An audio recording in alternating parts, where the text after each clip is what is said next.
en esta computadora. Bien. Bueno, entonces, empezamos.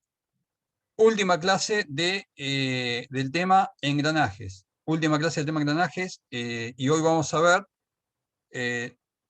topics de dimensionamiento de engranes, y vamos a ver un ejemplo numérico.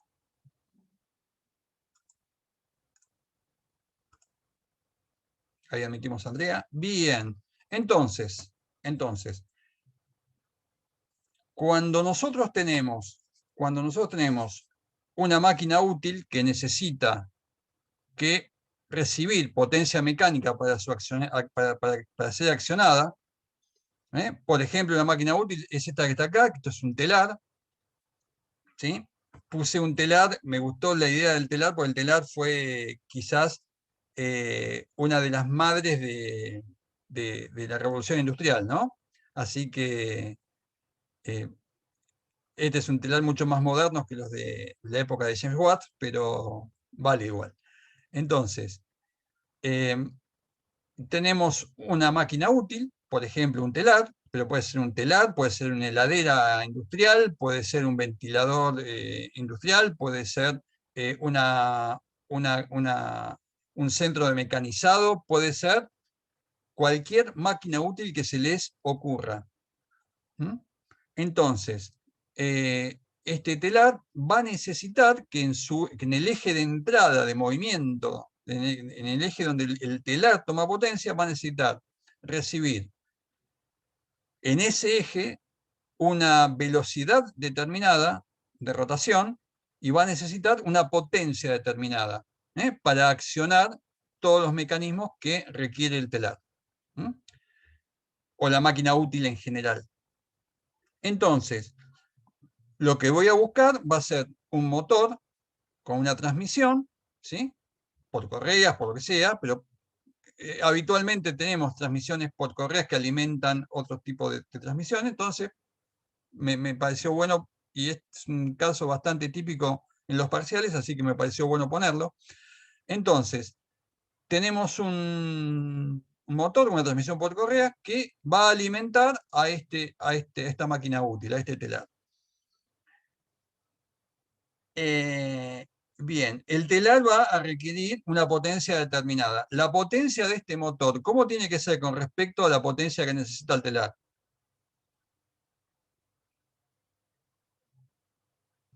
¿Mayor o no?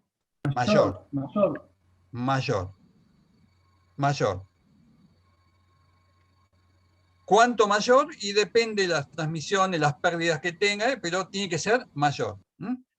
Por lo general, vamos a llamar con potencia motor, ¿sí?, a la potencia con la cual estoy accionando,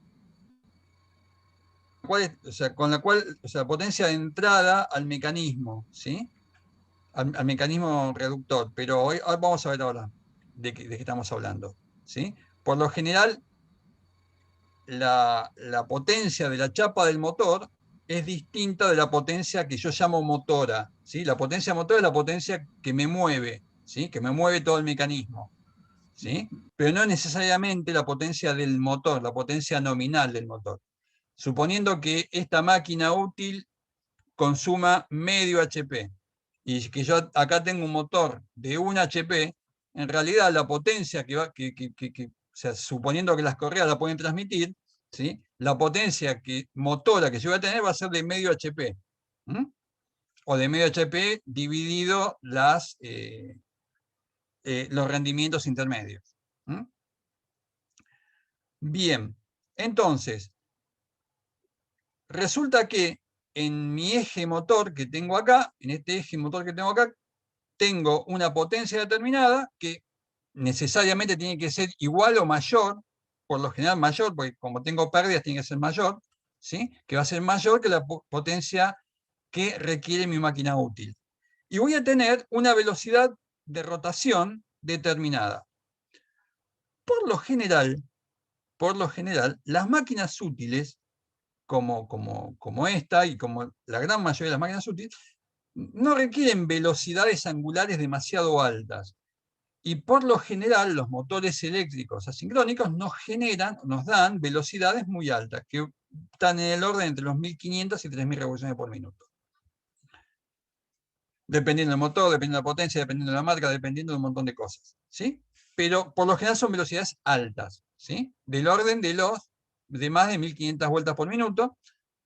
Y las máquinas útiles por lo general están operando con tienen velocidades de operación del orden de los pocos centenares de revoluciones por minuto. Entonces, ¿qué es lo que voy a poner acá en el medio entre mi máquina útil y mi sistema motor? Y acá ya lo llamo mi sistema motor a esto, ¿no? Vamos a poner un puntero, ahí está. Entonces, este es mi sistema motor que me va a entregar potencia acá en este eje. La potencia en este eje va a ser una potencia motora. Entonces,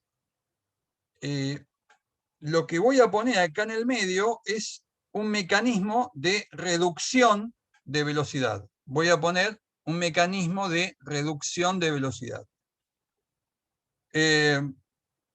Puede ser que en algunos mecanismos necesite que aumentar la velocidad de salida y no reducirla.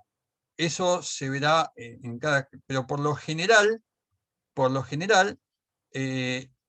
el elemento que pongo acá en el medio es un elemento que por lo general es reductor de velocidad y en líneas generales se va a llamar reductor. En principio es una caja negra de engranajes y Charlie Chaplin está ahí porque me gusta Charlie Chaplin, punto. Entonces, esto ya les conté que viene de la película Tiempos Modernos y si no la vieron, búsquenla en internet y véanla cuando los parciales y los finales se lo permitan, porque es maravillosa. Es una película que tiene 80 años más o menos. O sea, es más de 80 años. Tiene más de 85 años. Es maravillosa. Bien, entonces, ¿qué es lo que va a pasar entonces? Yo tengo un elemento, o sea, un trenes de engranes, ¿sí? Un mecanismo de trenes de engranes que transmite potencia y movimiento. A este mecanismo, que en principio para mí es una caja negra, lo voy a llamar reductor. A este reductor le va a entrar, por un eje de entrada, una potencia determinada y a una velocidad determinada. Y va a salir de este mismo reductor, con una velocidad de salida, ¿sí? Una potencia determinada, que es la potencia que necesita mi máquina útil, a una velocidad de operación determinada, que es la velocidad a la cual está diseñada para operar la máquina útil. O sea, tengo potencia de entrada y velocidad de entrada, y tengo una potencia de salida y una velocidad de salida de mi caja negra, ¿no? De mi reductor. ¿Sí? Esta velocidad de salida, ¿a qué va a ser igual entonces? A la velocidad de operación de mi máquina útil. Y la potencia de salida, ¿a qué va a ser igual? Va a ser igual a la potencia que requiere mi máquina útil.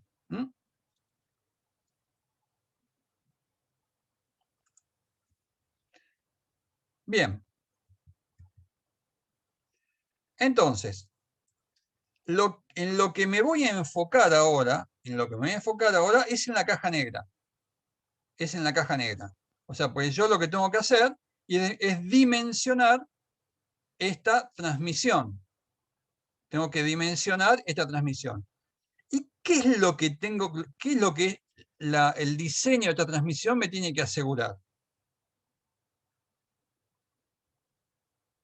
Y esta es una pregunta. Abran los micrófonos, prendan las cámaras y contéstenme. ¿Qué es lo que me tiene que garantizar esta transmisión que está en esta caja negra? Una cierta velocidad a la salida.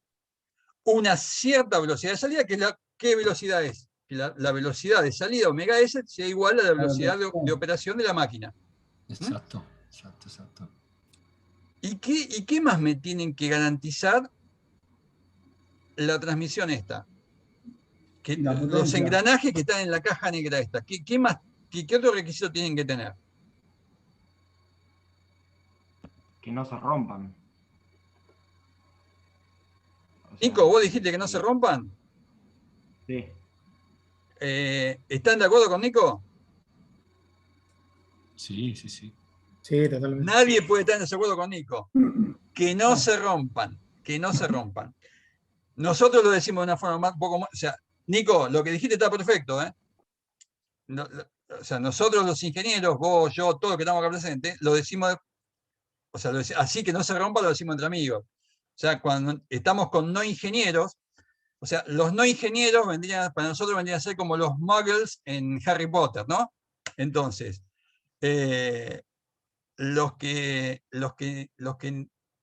cuando estamos con no ingenieros decimos que tenemos que garantizar la integridad de las piezas que transmiten la potencia, ¿no? Es decir, básicamente que no se rompan. ¿Y qué quiere decir que no se rompan? Que en ningún punto de los elementos de máquina supere una tensión mayor a la admisible por el material. ¿Qué tipo de tensiones? Cualquiera, en realidad, para que no se rompa ¿cómo se llama? Ni de tracción, ni de corte, ni de contacto, ni de fatiga, Bien. nada. O sea, no hay tensiones Nosotros, La más grave no es la de fluencia. bien. En realidad lo que nosotros pretendemos es que la transmisión no falle. ¿Sí? ¿Y qué quiere decir que no falle? Que no cumpla con los objetivos para los cuales fue diseñada. Y puede fallar por dos motivos. Puede fallar o bien por fatiga de flexión de los dientes, puede fallar por fatiga de flexión de los dientes, o puede fallar por fatiga superficial. ¿Se acuerdan que teníamos dos criterios de diseño? Teníamos un criterio de diseño que era el criterio de Lewis, que después fue mejorado por ACMA, ¿sí? Que era el criterio de flexión variable, ¿sí? O de flexión alternativa, que que suponía que el diente lo consideraba como una barra empotrada dentro del engranaje, ¿sí? Y lo que hacía ese criterio, ¿eh? Así sea Lewis mejorado, ACMA, ¿sí? Sea como sea, ese criterio en particular lo que buscaba es que que el diente no falle por flexión, ¿sí? Y es básicamente por flexión por fatiga. Entonces, lo que buscábamos ahí es que técnicamente sí, que el diente no se rompa. Ahí sí, que el diente no se rompa. Pero puede ser que el diente uno lo vea entero y que igual haya fallado. ¿Por qué?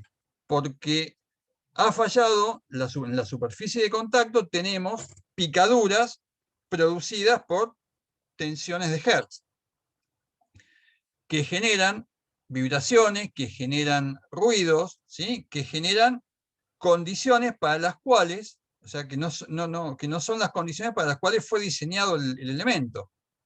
Si yo tengo varias cajas reductoras y todas están haciendo ruidos por encima de los 80 o de los 85 decibeles, ¿sí?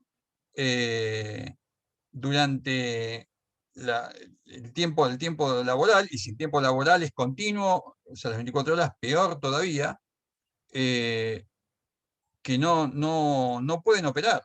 O sea, no pueden operar ni legalmente ni moralmente pueden operar. O sea, pues no puedo tener operarios que operando las máquinas se me quedan sordos a los 3 meses de operación.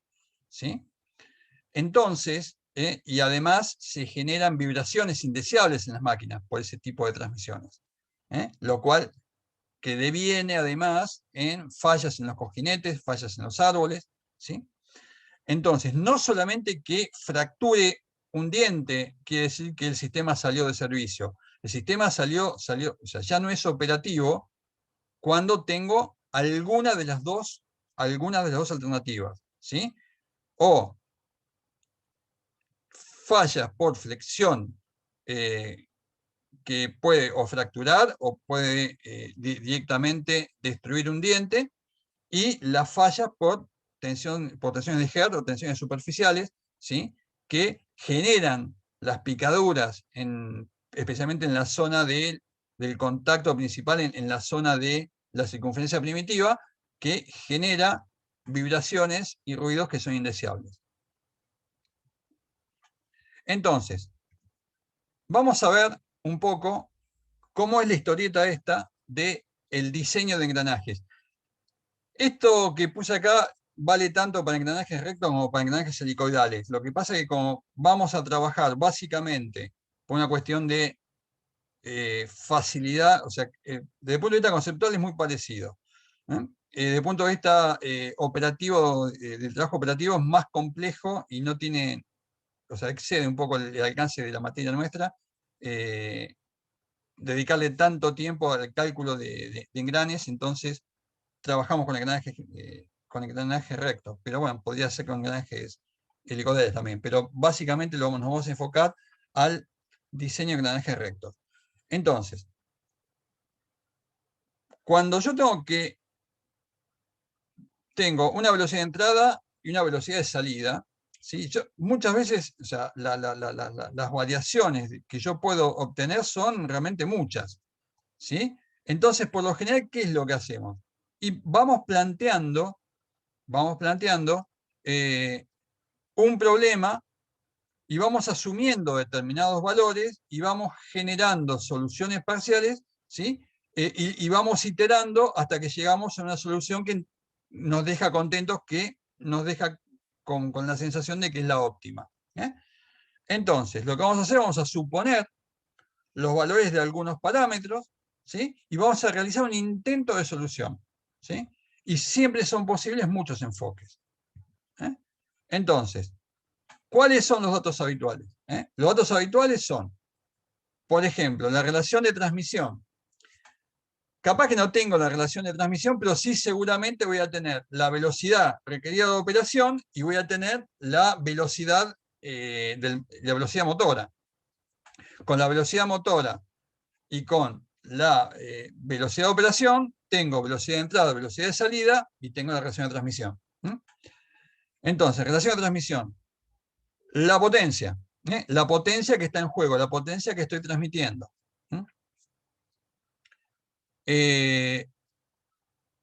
Bueno, el torque o la velocidad y la velocidad en el eje.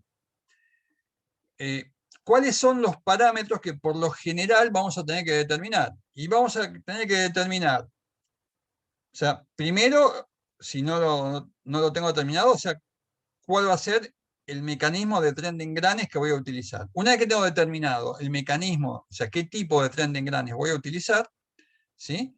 De esos engranajes voy a tener que determinar el diámetro primitivo, el módulo. El módulo si trabajamos en sistema internacional, el paso diametral si trabajamos en sistema inglés, el ancho de la cara, ¿sí? Los materiales y el factor de seguridad, o los factores de seguridad. Los factores de seguridad tanto para el caso de flexión como para el caso de tensiones superficiales. Y muchas veces,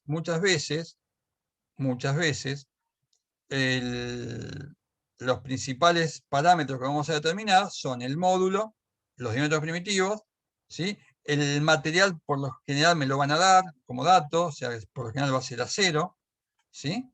Los factores de seguridad por lo general me los van a dar, ¿sí? Y el ancho de la cara, del diente, es un dato que siempre vamos a tener que encontrar, ¿sí? Es un dato, o sea, es importantísimo. De hecho, el espesor de la cara del diente, ¿sí? El espesor B, ¿sí? Es un valor que siempre, o sea, es importante encontrar y tiene que ser adecuado para transmitir la potencia. Entonces, con toda esta información preliminar, ¿sí? Ahí podemos empezar con el proceso de diseño o dimensionamiento de mis engranajes. ¿Mm? Entonces, se necesita calcular los factores de seguridad, o me lo pueden dar como dato, tanto de la fatiga por flexión como de fallas de fatiga superficial. Es decir, tenemos que usar los dos criterios. Tenemos que usar los dos criterios. Por un lado vamos a usar o Lewis modificado, o ACMA, para el cálculo por flexión. Y por otro lado, ¿qué vamos a utilizar? ¿Qué teoría utilizábamos para averiguar el tema de la falla superficial? La de Buckingham. O la ¿Cuál? de Hertz. O sea, estaba pensando en la de Hertz, pero después vi que usamos la de Buckingham. La de Buckingham, la de Buckingham, la teoría de Buckingham, que le decían el gallego. No, mentira. Bien, entonces, en realidad, en la práctica, siempre la mejor estrategia es empezar siempre por la teoría de flexión, ¿sí? Por la teoría de flexión, de fatiga por flexión. O sea, ya sea utilizando Lewis, que prácticamente está en desuso, ¿sí? Se usa mucho ACMA, se usa mucho la teoría corregida de Lewis, ¿sí? Pero en general siempre empezamos por ese criterio. ¿Por qué empezamos por ese criterio? ¿Sí? O sea, si bien se puede empezar en cualquier orden, ¿sí? Siempre es mejor empezar por el criterio de flexión. ¿Por qué? Por el incremento en la dureza superficial del material ejerce un efecto mayor sobre la vida del desgaste. ¿Sí? Que el tema de la resistencia por flexión. El tema de la resistencia por flexión, en el momento que ocurre, es determinante. ¿Sí? Cuando yo tengo que empiezo a tener indicios de desgaste, ¿sí? El tren de engranajes todavía sigue funcionando. Cuando yo tengo indicios de desgaste o indicios de falla por flexión, el tren se fractura, ¿sí? Los dientes se fracturan y el mecanismo sale fuera de servicio. O sea, es mucho más determinante y es mucho más peligrosa la falla por flexión que la falla por desgaste superficial. Es muy raro que se presente primero una sobre la otra, que se presente primero la de desgaste. La falla por desgaste es una falla que además va avisando con el tiempo. ¿Sí? Va avisando de alguna forma, va avisando con el tiempo. La falla por flexión no avisa, es repentina. Entonces, como estrategia, siempre lo primero que vamos a hacer, ¿sí? Vamos a hacer el cálculo por flexión. De hecho, en la mayoría de los ejercicios que tenemos, ¿sí? Los cálculos los hacemos por flexión. Son cálculos que se hacen por resistencia a la flexión, utilizando ACMA o Lewis. Entonces, dicho esto,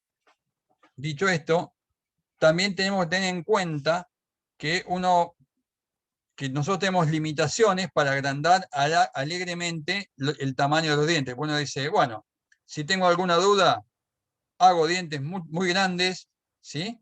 Y problema resuelto, ¿sí? Pero todo tiene que tener un cierto equilibrio, ¿sí? Otra cuestión, antes de que se haga cualquier cálculo, ¿sí? Resistencial, lo primero que tengo que hacer es saber a qué cargas van a estar sometidos mis dientes. Lo primero que tengo que hacer, No número 1, primero, es número 0. O sea, el punto 0 que tengo que hacer es calcular cuáles son las cargas, ¿sí? Y cuál va a ser la carga tangencial, ¿sí?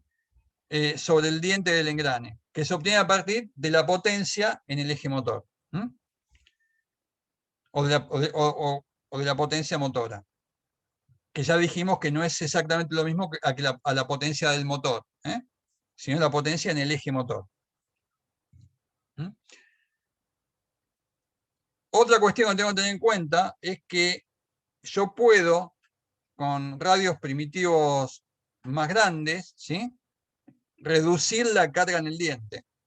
Al ser mayor el radio primitivo, o el diámetro primitivo, ¿sí?, como la potencia es la misma, ¿sí?, y el momento es el mismo, entonces la carga disminuye. Al aumentar el radio, disminuye la carga.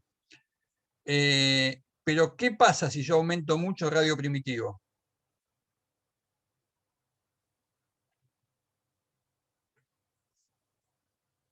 ¿Qué pasa si yo aumento mucho el radio primitivo? Y está escrito así que, bueno, si aumento mucho el radio primitivo, va a aumentar mucho la velocidad tangencial. Y ustedes se acuerdan que nosotros teníamos limitaciones con la velocidad tangencial. Y que la velocidad tangencial, además, ¿sí?, tiene una influencia muy grande sobre ¿qué? Sobre la tecnología de fabricación. Si yo tengo velocidades tangenciales muy altas, voy a tener que fabricar con tecnologías cada vez más sofisticadas. Y tengo un límite a partir del cual no hay tecnología que me aguante.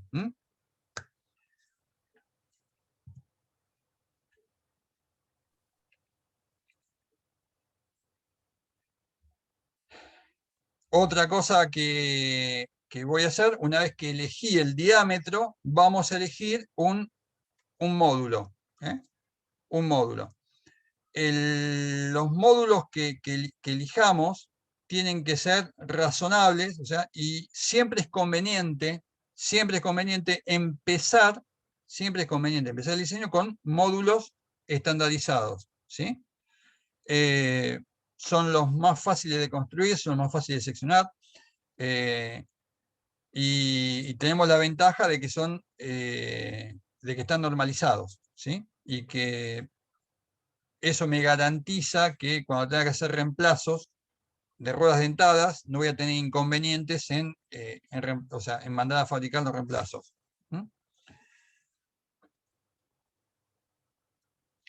Otro tema no menor con el tema de los perfiles estándares es que si yo utilizo perfiles estándares, los costos de fabricación y de montaje por lo general van a ser mucho menores.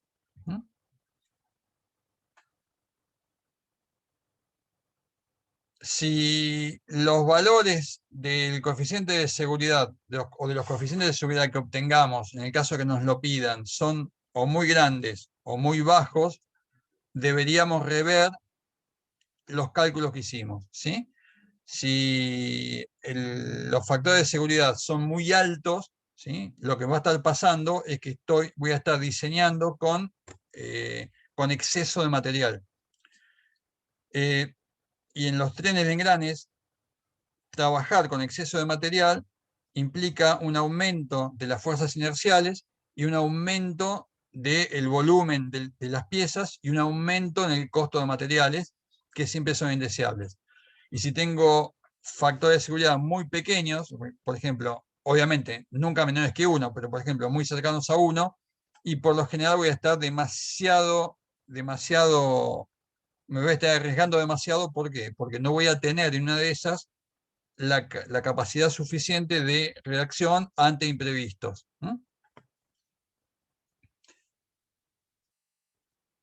Entonces, se calculan el esfuerzo superficial y la resistencia a la fatiga superficial con las ecuaciones de Buckingham y se determina el factor de seguridad contra el desgaste.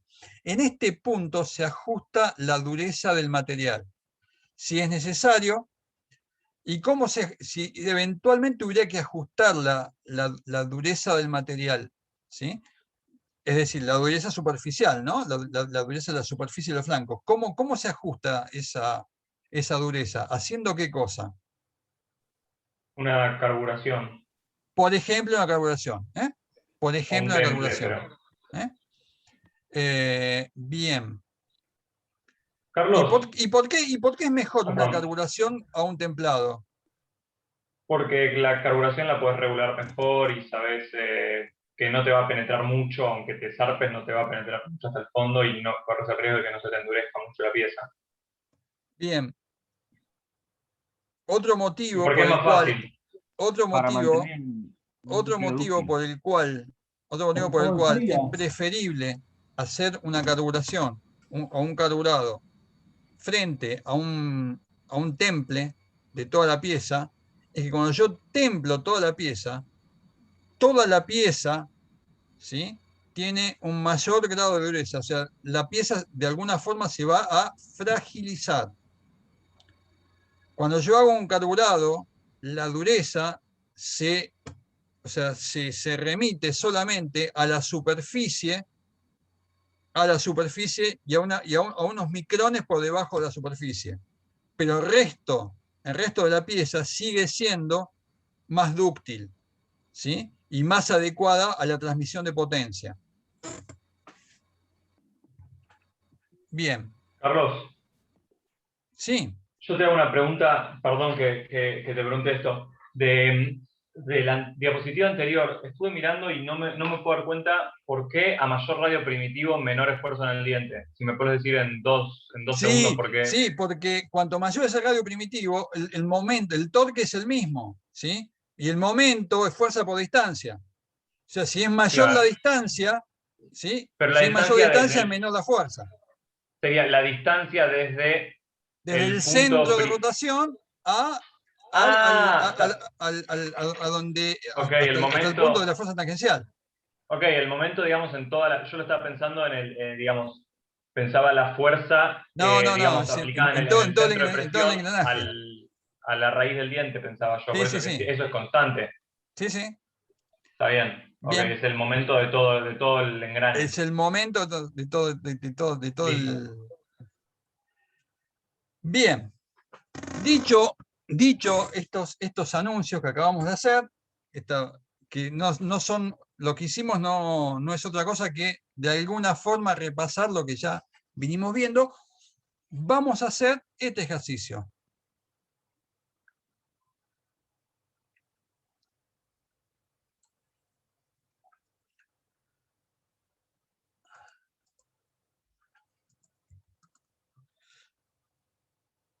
Vamos a hacer este ejercicio. Esto que está acá lo tengo que corregir, lo corregí en la filmina, o sea, dije filmina, es un anacronismo marca cañón, filmina.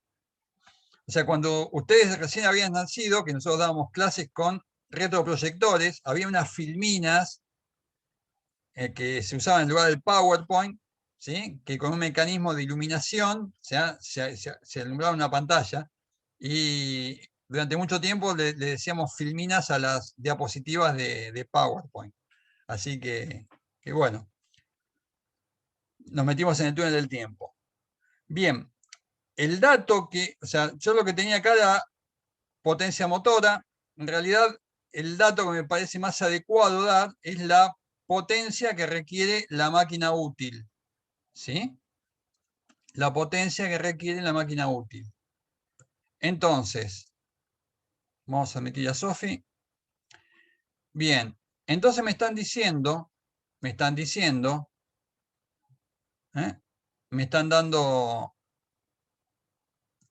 los datos, me dicen, para la transmisión de potencia del esquema, me dan como dato el diámetro de los árboles. ¿Por qué es importante el diámetro de los árboles?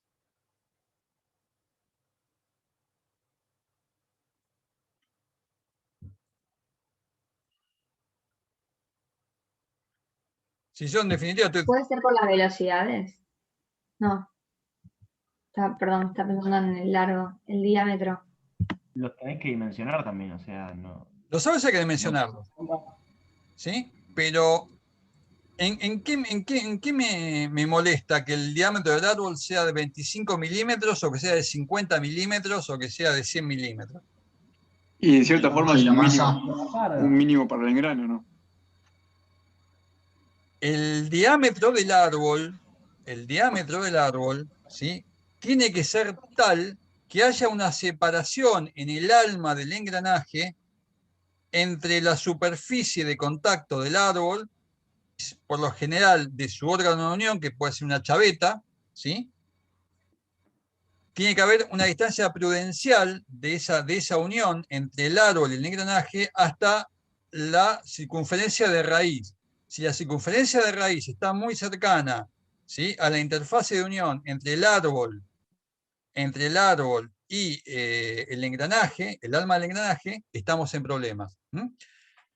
Mañana seguramente, esto se lo va a comentar Jorge nuevamente mañana cuando vean el trabajo práctico, ¿sí? Pero por eso siempre tenemos en cuenta el tema del diámetro de los árboles.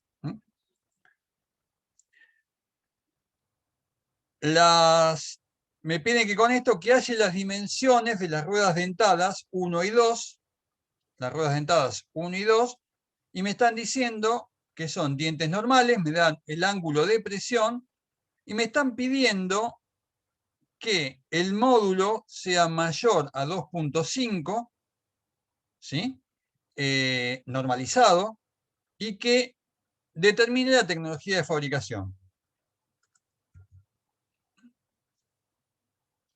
Entonces, nosotros tenemos la potencia que requiere la máquina útil, ¿sí? Tenemos la potencia que requiere la máquina útil. Tenemos, además, los datos de la velocidad de entrada y la velocidad de salida. La velocidad de entrada me la da por la transmisión de correas, ¿sí? Y yo ya tengo que la relación de transmisión es de 1/2. Si pusiéramos cuál es la relación de reducción, ¿sí?, sería 2, ¿sí?, que es al revés. Entonces, nosotros ya sabemos, ya tenemos una primera relación acá. Pero antes de seguir avanzando con esto, está bueno decir cuál va a ser la potencia motora, ¿sí? La potencia motora, o sea, la potencia en este eje, o sea, la potencia que toma mi máquina útil del motor, es de 10 kilowatts. Si nosotros a la potencia esta la dividimos por los rendimientos que me dan como datos, ya tengo la potencia en el eje motor. Y obviamente la potencia nominal del motor tiene que ser mayor que 10. O 10 como máximo, como mínimo. Bien. Vamos a ver ahora, ahora que tenemos en claro cuál es la potencia que está en juego, ¿sí? ¿Cuál va a ser la potencia en el eje de entrada al reductor por engranes? 10 por 0,95, o sea, 9,5. Está bien, 9,5 kilowatts. La potencia en este eje es 9,5 kilowatts. Entonces, tenemos varios datos que están buenos. Estos datos son datos habituales que tengo en los dimensionamientos de engranes. Porque, por ejemplo, voy a tener montado, o voy a tener un montaje de la entrada de potencia y voy a tener montada mi máquina útil. Y tengo que poner un reductor en el medio. O sea que la distancia entre los engranajes es de 120 milímetros. ¿Sí?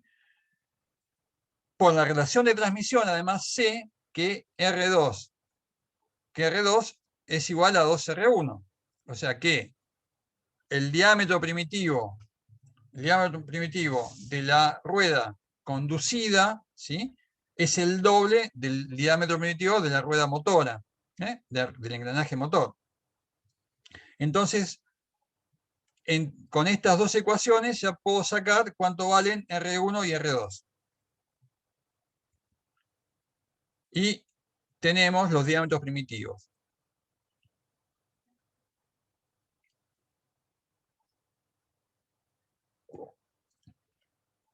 ¿Qué tren de engranajes es este que está acá, compuesto por las ruedas 1 y 2?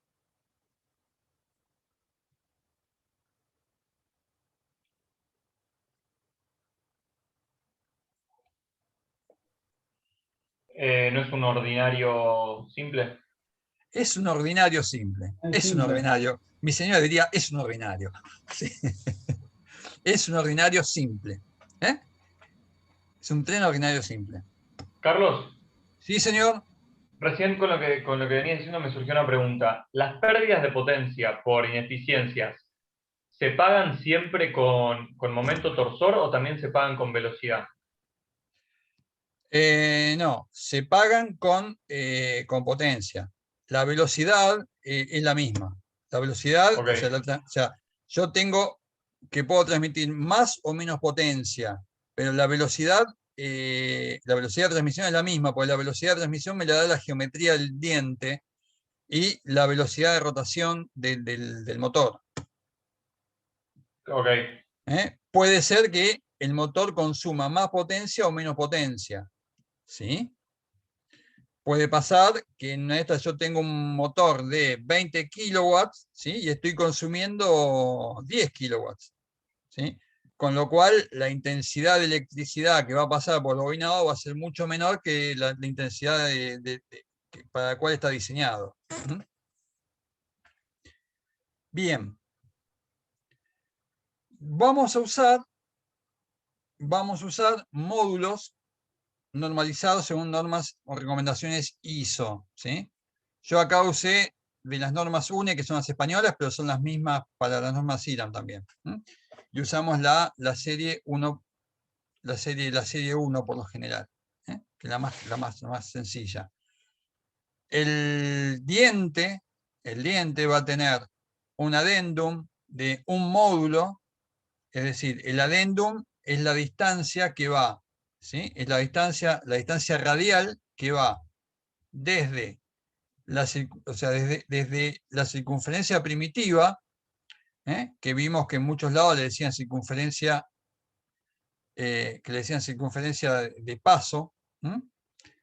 Entonces, desde la circunferencia primitiva hasta el tope del diente. Esta distancia es el adendum y esta distancia es un módulo en los dientes normales. La distancia desde la circunferencia primitiva hasta la circunferencia de raíz, habíamos visto que era 1.25 módulos. Y que el espacio que llamamos holgura, que algunos le ponen holgura, otros le ponen C, ¿sí? a este espacio, o sea, por lo general se lo considera como 0.25 módulos, que es la distancia de la circunferencia de raíz a la circunferencia base. Entonces, sabiendo esto, ¿sí? Y decimos que el módulo tiene que ser mayor que 2.5, y sabemos que el módulo, ¿sí? va a ser igual a D1 sobre Z1 y a D2 sobre Z2. Bien. ¿Cómo determinamos el módulo? Y la cantidad de dientes. Puede ser que por los radios, o sea, recién nosotros vimos que podemos decir que el adendum más ¿cómo se llama el otro? Dedendum. Es el número de adendum. O sea, por la distancia que habíamos visto antes entre el eje de salida y el eje de entrada. Se me ocurre a mí, no sé, por ahí está mal, pero... ¿Cómo de vuelta? No, O sea, no me quedó claro. recién vimos en la distancia entre los ejes de salida y entrada del mecanismo, ¿no? Sí. Bueno, y consiguiendo la relación esa del adendum y el dedendum, y sumando los radios del engrane, por ahí saquemos el módulo, ¿no? Lo que estamos haciendo ahora nosotros es un cálculo cinemático, ¿sí? Y los cálculos cinemáticos los hacemos siempre con las circunferencias primitivas. Por ejemplo, ¿Cuántos dientes? Si yo quisiera saber la cantidad de dientes que va a tener cada engranaje, ¿cómo hago eso? De 1 dividido M. Uno De va a 1 tener dividido la M. mitad del otro. Claro, y el otro la Uno va a mitad. tener la mitad del ¿Sí? otro. Y el otro la mitad. Ah, entonces, lo que yo haría, a ver qué te parece. Lo que yo haría es decir, bueno, ¿qué pasa si tomo módulo 3? ¿Cuántos dientes tengo si uso módulo 3?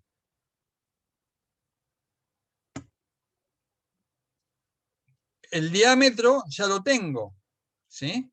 Entonces, si yo voy fijando un módulo y veo qué pasa, ya automáticamente determino la cantidad de dientes. ¿Queda claro esto que estoy diciendo? O sea, vos decís llegar a un número entero mediante tirando módulos. Claro, o sea, a ver, yo el diámetro lo tengo. ¿Qué es lo que no tengo? No tengo ni el módulo ni la cantidad de dientes. Ahora bien, en los módulos tienen valores finitos. O sea, los módulos, ¿qué valores pueden tener? Los módulos pueden tener 3, 4, 5, ¿sí? 6. No son tantos los módulos que puedo tener. ¿Me entendés? Claro, Entonces, la ¿qué es idea lo es que hago? encontrar. Escribo la fórmula y digo, che, a ver, para módulo igual a 3, ¿cuánto me da?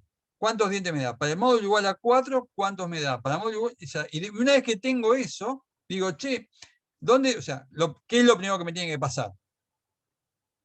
Cuando hago la cuenta, que la cantidad de dientes que me dé como. Es un Entero. número entero. Que es un número entero. Pues si me dice que tengo 2,54 dientes, estoy en el horno. Entonces, lo primero que voy a hacer, voy a escribir. A ver, ¿para qué relaciones de M tengo cantidades enteras? Y después haré alguna disquisición y elegiré de las cantidades enteras la que más me convenga o la que yo crea que es mejor. Entonces, lo que hacemos es, por ejemplo, si yo eligiera módulo 3, me da 26 dientes para uno y 50, o sea, con lo cual, con módulo 3, no puedo. Módulo 4, 20 y 40 dientes. ¡Apa! Acá tengo un lindo numerito. Módulo 5, 16 y 32. Otro número. Y fíjense que en la medida que voy aumentando la cantidad, el módulo, ¿sí? ¿Qué va pasando con la cantidad de dientes? Baja. Va disminuyendo. Va disminuyendo. Pues en la medida que el módulo es mayor, ¿sí? Tengo dientes de mayor tamaño, ¿sí? Y tengo, como el diámetro es el mismo, necesariamente la cantidad de dientes va a bajar. Entonces, tengo 1, 2, 3 relaciones, en las cuales tengo 3 relaciones, en las cuales tenemos que es posible, tenemos 3 relaciones en las cuales es posible que yo pueda elegir. Entonces, yo puedo elegir cualquiera de estas 3. Cualquiera de estas 3. ¿Cuál elijo?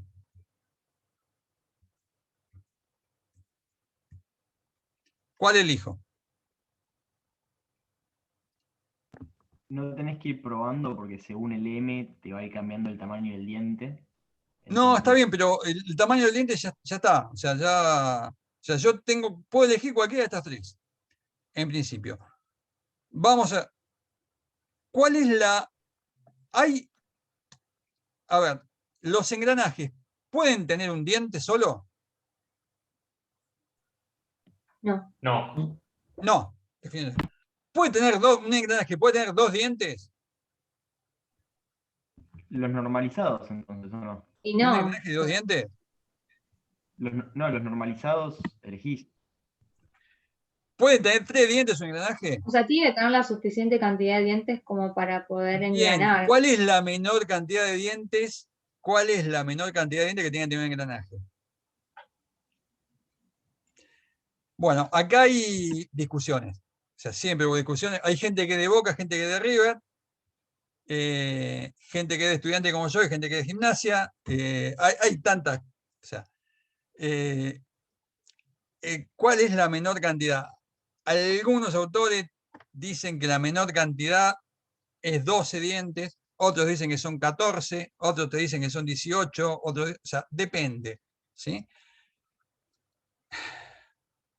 Si un engranaje tiene más de 12, 14 dientes, está bien. Menos de 12 dientes no se aconseja, ¿sí? Menos de 12 dientes no se aconseja. Entonces, desde ya, acá cuando tengo 10 dientes, es muy bajo, es muy bajo 10 dientes, es muy bajo, ¿sí? Entonces ya 10 dientes lo descartamos. Y estamos entre el módulo 4 y el módulo 5, ¿sí? Entonces, tenemos dientes un poco más grandes o dientes un poco más chicos, dientes un poco más grandes o dientes, o sea, dientes un poco más grandes o dientes un poco más chicos. Menor cantidad de dientes. Con menor cantidad de dientes, depende de la tecnología de fabricación, es más fácil de construirlos. Con más dientes, tengo un andar más, en inglés se dice smooth, más suave, ¿sí? Entonces, yo opté para tener un funcionamiento más suave, opté por la primera opción.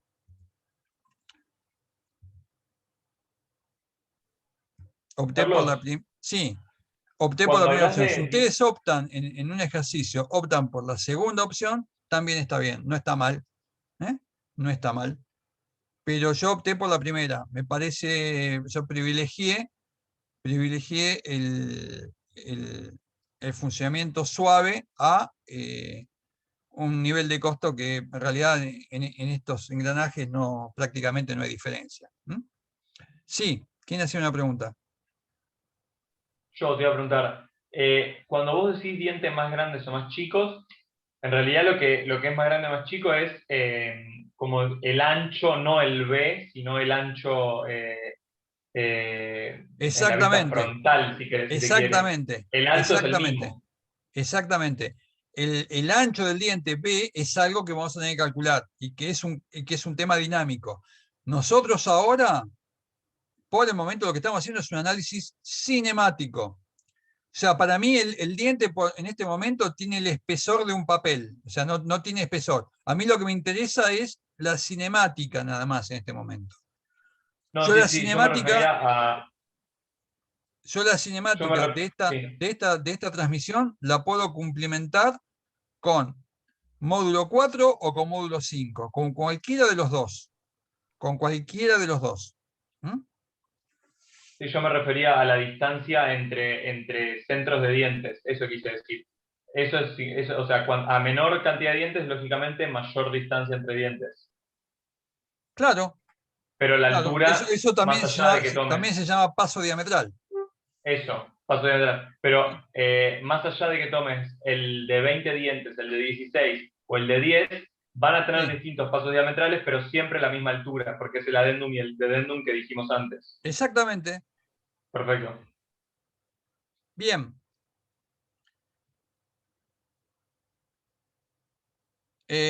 No, ojo al piojo. O sea, dependiendo del módulo, el adendum y el dedendum van a ser distintos. Porque el adendum es un módulo. Y si yo tengo módulo 4, el adendum es 4 milímetros. O sea, el diámetro primitivo va a ser el mismo. Pero el Ah, diámetro ok. exterior y el diámetro de raíz van a ser distintos. Ah, ok. Entonces el diente va a tener otro alto también, Va a otra tener altura, otro otra H. alto, entre comillas. Va a ser más alto, va a ser más alto, va a ser más grande, va a ser más importante. Un diente de módulo 8, un diente de módulo 8 va a tener 8 milímetros de adendum, ¿sí? Y va a tener 10 milímetros de raíz, o sea, va a tener un diente de 18 milímetros. Ah, claro. Es un diente Claro. importante, es enorme. ¿Eh? Claro, claro. Ahí va, ¿Eh? ahí entendí. Y uno de módulo 4 va a tener la mitad de altura. ¿Eh? Va a tener 9 Sí, sí, milímetros. ¿Eh? O tenés sea, razón. es mucha la diferencia. ¿Eh? Ojo con eso. Claro, Bien, listo, ahí va. genial. Buenísimo. Entonces, de los posibles 3 candidatos, o sea, fíjense que en principio teníamos 1 millón de candidatos, nos quedaron 3 nada más y después nos quedaron 2 nada más. ¿Eh? Esto como si hubiéramos hecho elecciones y nos quedaron en el balotaje, nos quedan 2 candidatos. ¿Eh? Y elegimos uno. Cada uno tiene su pro y sus contras y elegimos el que más nos gusta. O el que preferimos por X motivos. Entonces, acá determinamos ahora la altura del diente, ¿sí? Determinamos la altura del diente. La altura del diente es el adendum más el dedendum, ¿sí? Un módulo, o sea, 1 por 4 más 1.25 por 4 me da 5,4, 9. Entonces, ya con esto tenemos el diámetro exterior.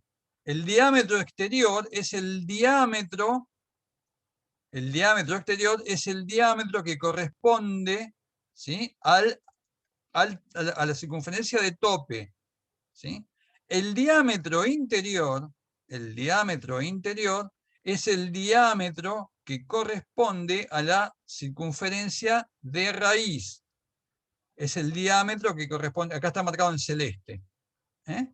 El diámetro interior, que está marcado en celeste, corresponde a la circunferencia de raíz. ¿Sí? El diámetro exterior, que está marcado en verde, corresponde a la circunferencia de cabeza, o de tope.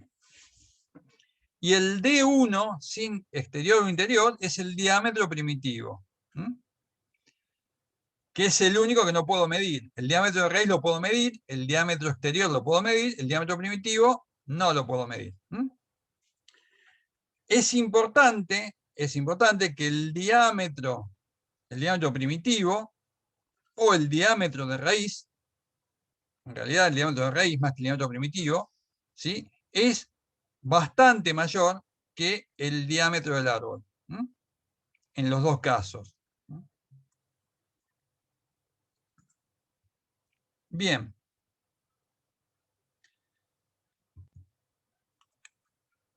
Ya tenemos dimensionados cinemáticamente los dos engranajes. Ya tenemos dimensionados cinemáticamente los dos engranajes. ¿Sí? Los dos engranajes. Lo que me voy a fijar ahora es con qué tecnología los voy a fabricar. ¿Con qué tecnología los voy a fabricar? Entonces, para eso, ¿qué es lo que hago? Calculo la velocidad tangencial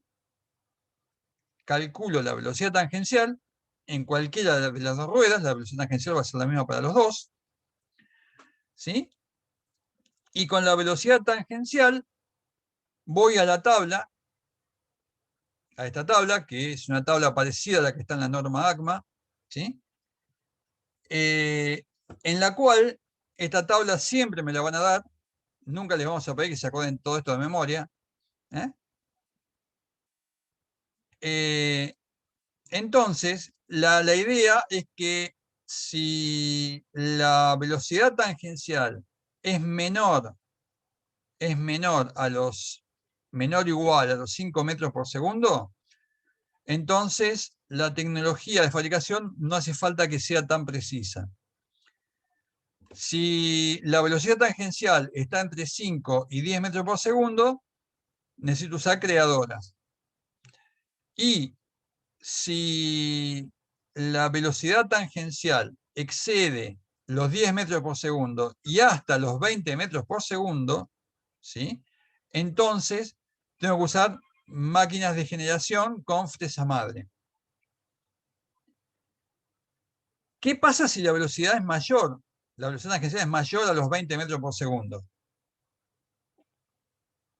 ¿Qué pasa? Y estaría mal haber elegido un engranaje como reductor de velocidad.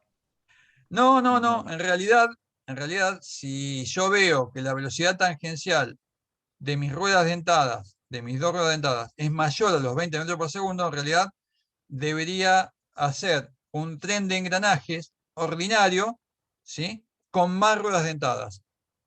Dos ruedas dentadas no me alcanzan. Te hago ¿Se una acuerdan el pregunta. caso que yo les comenté del auto que había diseñado este Berta, que tenía un tren ordinario con muchos engranajes chiquititos y que lo suplantó por engranajes más grandes? Bien, Sí. en realidad lo que hay que hacer, o sea, si nosotros tuviéramos que la velocidad tangencial es mayor a los 20 metros por segundo, igual esto es que supere los 20 metros por segundo es un montón, ¿cierto?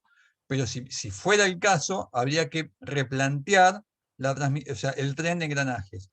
Nosotros supusimos de entrada que teníamos un tren de engranajes solamente con dos ruedas dentadas.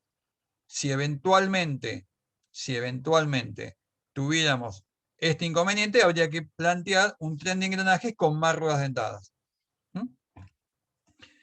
Pero no somos tan Carlos, malos. Si cuando le demos algún problema va a estar testeado para que esto no les pase. Quédense tranquilos. ¿Eh? Carlos, te hago una pregunta. ¿Yo no podría cambiar el tamaño del radio para que me dé una velocidad tangencial menor? Sí, pero el tema es que teníamos una separación entre ejes ya que era dato. Ah, ok, claro. Acá tenemos, ve que tenemos una distancia entre ejes ya Ah, determinada. claro, ya depende Sí. de eso. O sea, yo lo que vos decís sería lo mejor. Es más, de hecho, en una de esas capaz que en lugar de poner un tren de 4 engranajes, acá para mantener el sentido de giro, ¿sí? Quizás me convendría más, si me da más de 20, hacer lo que dice Mayan y reducir la distancia entre ejes y hacer ruedas más pequeñas. Eso también se puede hacer. ¿Mm? Pero hay que modificar la distancia entre ejes. De alguna forma tendría que disminuir la distancia entre ejes y de repente cambiar esta correa y poner una correa más larga. ¿Mm? Bien. Y habría que además cambiar el montaje este. Bueno, sería un lío, pero bueno, para eso somos ingenieros. Bien, seguimos.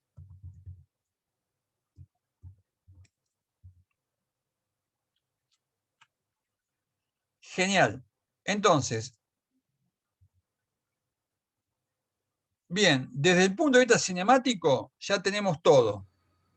Desde el punto de vista cinemático ya tenemos absolutamente todo. ¿Qué es lo que nos queda hacer ahora? ¿Qué vamos a hacer ahora? Carlos, Sí, ¿por qué el valor dice valor del factor dinámico adimensional? ¿Y por qué queda adimensional eso?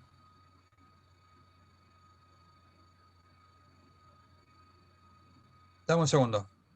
Que Dale. pongo. Ahí está. Eh,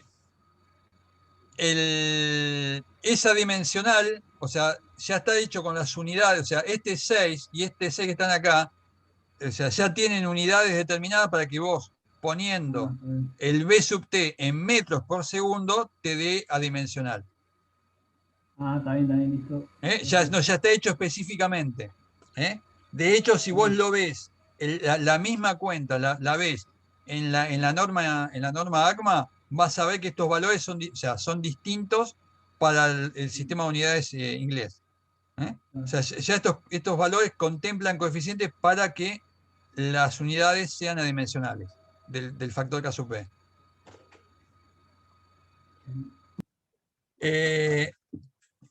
Bien, entonces, y este K sub B lo vamos a usar después más adelante. Entonces, ¿qué es lo que hacemos ahora? ¿no vas con Lewis? Sí, Pero antes de nada, antes de ir a Lewis, ¿qué es lo que tengo que saber? Carga. ¿Cuánto vale la fuerza tangencial? Calculamos, o sea, ya cinemáticamente está todo. Ahora que hice el cálculo cinemático, vamos al cálculo dinámico. Calculo la fuerza tangencial. Vamos al cálculo de la fuerza tangencial. ¿Sí? Entonces, pongo ¿y cómo calculo la fuerza tangencial? Con la potencia motora. Con la potencia motora. Y acuérdense que la potencia motora es la potencia que tengo en el eje motor, no la potencia del motor. La potencia motora es la potencia que tengo en el eje del motor. Entonces, tenemos, ya lo habíamos calculado, que eran 9500 watts, ¿sí? La velocidad tangencial también la tengo, también la calculé antes, ¿sí? Entonces, tengo la velocidad tangencial, ¿sí? Entonces, con la velocidad tangencial y con la potencia en el eje motor, tenemos la fuerza tangencial. La fuerza tangencial es de 2800 y pico de newtons, ¿sí? Bien. Vamos a usar el modelo de ACMA para flexión variable, ¿sí? Entonces, o sea, hay un montón de versiones del modelo de ACMA. Yo en la teórica de la semana pasada les di la última versión que está en la norma, ¿sí? Muchas veces usamos otras fórmulas. Van a ver que en el práctico vamos a usar una fórmula anterior, ¿sí? Entonces, la idea es que la tensión sea menor que la tensión, que va a ser función de varios factores, ¿sí? El ancho del diente, el módulo, el factor J o el I sub J, como lo llamamos en la teórica, la velocidad tangencial, los factores de velocidad, los factores de montaje, los factores de, superficiales, o sea, todos los factores habidos y por haber que contempla la norma están en una formulita, ¿sí? Entonces, la idea es que vamos a poner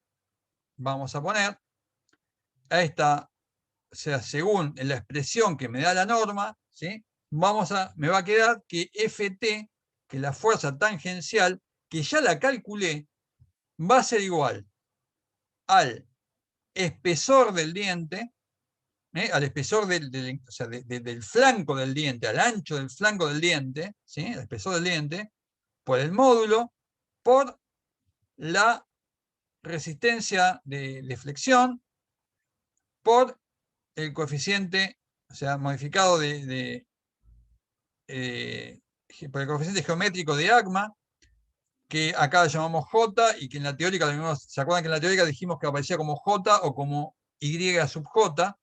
¿Sí? Por el factor de velocidad y por varios factores más, ¿sí? Y por varios factores más, que por lo general se los damos como datos o les damos alguna tabla para que lo saquen. Por lo general se los damos como dato o le damos alguna tabla para que lo saquen.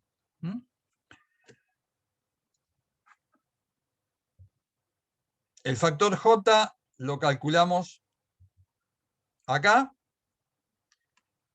El factor J lo calculamos con la tabla, o sea, con la tabla o con el gráfico. Acá nos da el factor J, que es el factor geométrico, ¿sí? Nos da 0,34. ¿Sí? Lo podemos haber calculado. Este gráfico lo vimos también en la teórica. Es el mismo, está sacado del libro de Juvenal, ¿sí? Y calculamos para el engranaje más pequeño el J, que me da 0,34. Y fíjense que para el engranaje más grande me da un J menor. Me da un J mayor. ¿Qué es lo que me está diciendo esto? Que J sea menor. Si el J es menor, ¿qué es lo que va a pasar? Vas a tener que hacer más El ancho el ancho diente. mayor. De mayor. O sea, lo primero que vamos a obtener, lo primero que yo ya me doy cuenta que va a pasar, es que como la fuerza tangencial es la misma, al haber un cambio de J, ¿sí? Tengo que el espesor de los engranajes me va a dar distinto. Ya lo primero que estoy viendo, lo primero que estoy maquinando, el espesor de los engranajes, el B me va a dar distinto. ¿Sí?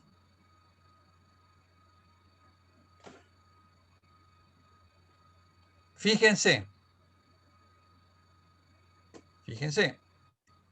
cuando hago el cálculo con 0,34 y cuando reemplazo y me da con 0,34, el espesor para el engranaje más chico, el espesor B, me va a dar mayor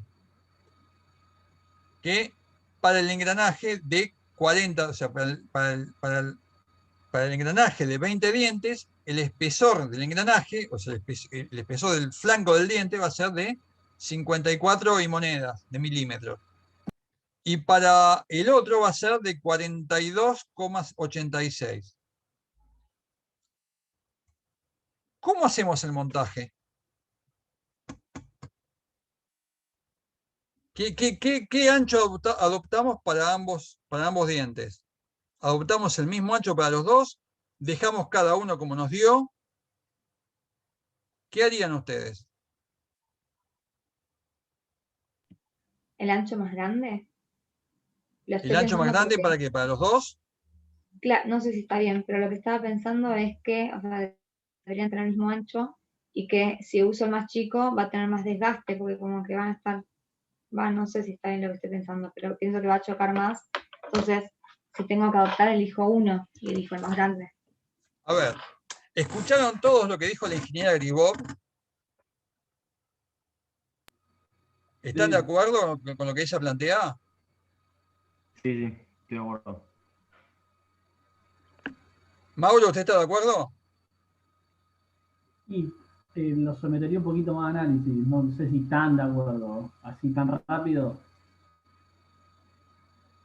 Bien, Este, lo que dijo Mayan y es correcto. O sea, lo primero que pasa es lo siguiente. Fíjense, si nosotros usamos el engranaje 1 más ancho que el engranaje 2, ¿sí? La fuerza tangencial, ¿ustedes se acuerdan que la fuerza tangencial nosotros, lo primero que dijimos es que se transmite, ¿sí? Es uniforme a lo largo de todo el diente, de todo el ancho del diente. Si la fuerza tangencial, ¿sí? Si la fuerza tangencial, en realidad, un diente es mucho más ancho que el otro, entonces se transmite la fuerza tangencial en este pedacito de diente. Con lo cual, en la parte del diente donde se está transmitiendo la potencia, en realidad el ancho efectivo es menor en el diente 1 que en el diente 2. ¿Sí? Entonces, va a estar, o sea, por más que esté bien dimensionado, o sea, va a estar trabajando mal, ¿sí? Y la parte resistente del diente es mucho menor que la necesaria, ¿sí? Entonces, ¿qué es lo que se hace? Tomamos los dos engranajes con el mismo ancho, como está como está indicado acá a la izquierda.